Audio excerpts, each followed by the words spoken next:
지난 27일 국가통계연구원은 생애과정 이행에 대한 코호트별 비교연구 보고서를 발간했습니다.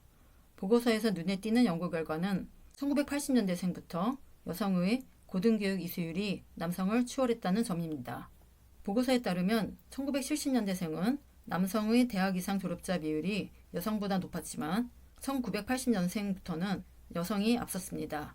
1980년생부터 1984년생까지의 대학 졸업 이상 비율은 남성이 69.4%, 여성이 72.1%로 집계되었습니다. 1985년생부터 1989년생까지의 대학 졸업 이상 비율은 남성이 72.2%, 여성이 77.3%였습니다.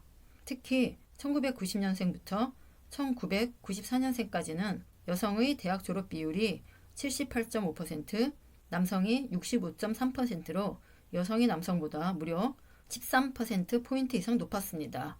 대학 졸업자 중 대학원 진학 비율에서도 1980년생부터 여성이 남성을 앞서는 것으로 나타났습니다. 즉 최근에 태어나는 세대일수록 고등교육을 받는 여성의 비율이 남성보다 월등히 앞서는 현상이 나타나고 있습니다.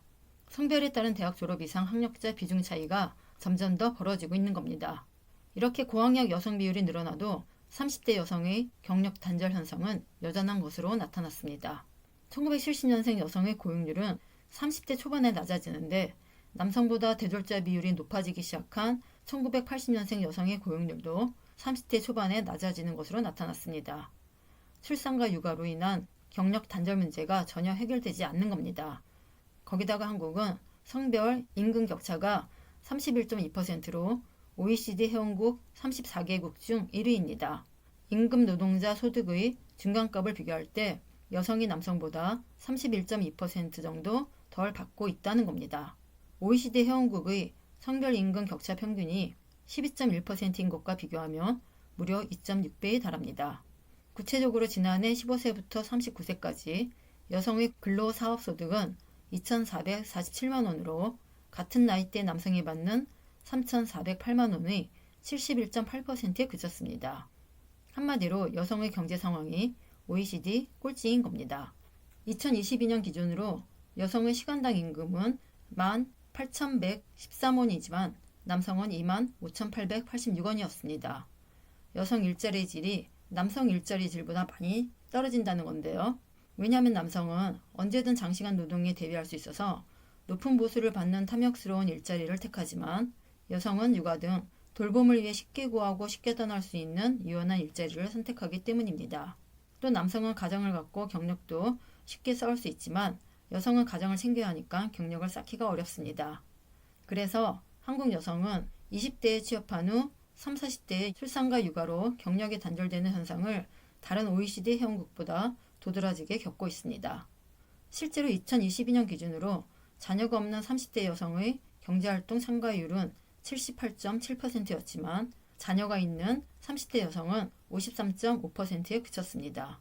한국 여성 경제활동 참가율은 30대부터 출산과 육아로 점차 감소하다가 40대 중반부터 다시 노동시장에 진입하는 M자형 곡선을 보입니다. 반면에 미국, 영국, 프랑스, 독일, 일본 등 5개국에서 여성 고용률은 40대까지 점점 늘어나다가 50대부터 감소하는 포물선 모양입니다. 즉 출산과 육아를 위해 일자리를 포기하느냐, 일자리를 위해 출산과 육아를 포기하느냐는 문제 때문에 고민하는 나라는 한국밖에 없다는 겁니다. 다른 나라는 출산과 육아 걱정 없이 계속 일하지만 한국은 유독 일과 가정 둘 중 하나를 선택해야 하는 상황인 거죠. 고학력 여성이 좋은 일자리를 놓치지 않고 계속 경력을 쌓으려면 결혼과 출산을 포기할 수밖에 없는 현실인 겁니다. 이는 통계에서도 여실히 드러났는데요. 30에서 34세 여성의 고용률은 2010년 53.0%에서 2023년 71.3%로 급증했습니다. 같은 기간 한국의 출생률은 1.23명에서 0.72명으로 줄었습니다. 30대 여성 경제활동 참가율이 높아질수록 아이를 낳은 여성의 비중이 감소하고 그만큼 출생률이 떨어지는 거죠. 일가정 양립이 어려우니까 출산을 포기하는 겁니다. 이처럼 여성의 경제 상황이 OECD 꼴찌일 뿐만 아니라 유리천장 지수도 OECD 꼴찌입니다. 유리천장 지수는 여성 관리자의 비율을 말하는데요. 한국은 여성 관리자 비율이 14.6%로 12년째 OECD 꼴찌입니다. 구체적으로 2022년 기준 정부, 입법부, 민간기업에서 여성 관리자 비율은 OECD 평균인 34.2%의 절반에도 미치지 못하는 14.6%입니다. 게다가 여성 관리자 비율은 고위직으로 갈수록 더 낮습니다. 통계청은 관리자 비율에서 남녀 격차가 사라지기까지는 140년이 필요하다고 분석했습니다. 가사노동에서도 남녀 격차는 심각합니다. 통계청의 생활시간 조사 결과에 따르면 2019년 기준 맞벌이 부부의 주당 가사노동시간은 남성 54분, 여성 187분입니다. 맞벌이 여성의 가사노동시간이 남성보다 3배 이상 많습니다.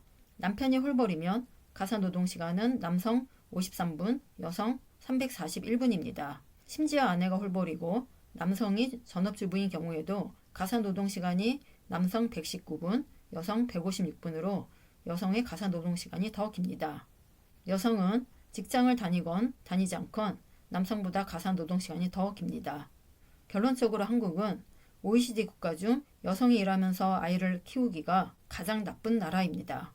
이렇게 여성에게 불리한 상황이 개선되지 않는 한 출생률 반등은 기대하기 어렵습니다.